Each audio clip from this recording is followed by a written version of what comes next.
taking a breather from fierce house-to-house combat in the city of Homs.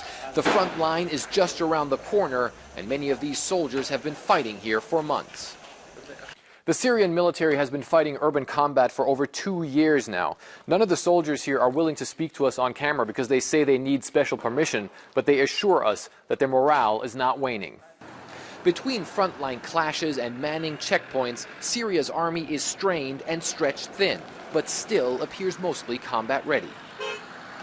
Much has been reported about abuses committed by soldiers fighting for the Assad regime, like the indiscriminate use of heavy weapons in urban areas, including tanks, artillery, and warplanes. The United Nations says both the Syrian army and opposition forces have committed war crimes and crimes against humanity. In Homs, this family grieves for a son. This was 19-year-old Ali Suleiman, a soldier killed a week ago. His mother says Ali's body still hasn't been brought back from the front.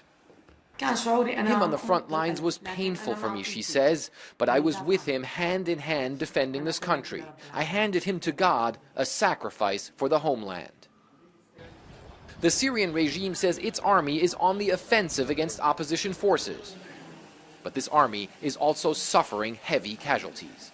We were given access to the military hospital in Homs, the most recent batch of wounded hit by a suicide bomber at an army base. Survivors said about 20 soldiers were killed.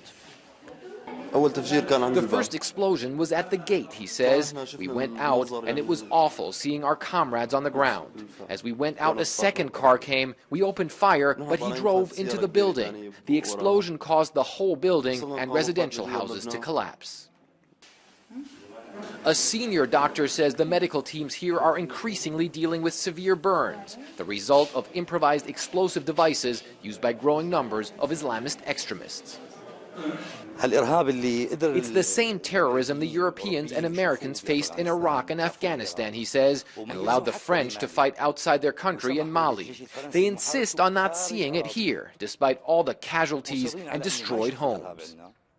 The international community says Syria's army has committed many atrocities, but in its ranks, many soldiers have also paid the ultimate price, defending a regime that's fighting for survival. Fred Pleitkin, CNN, Homs, Syria.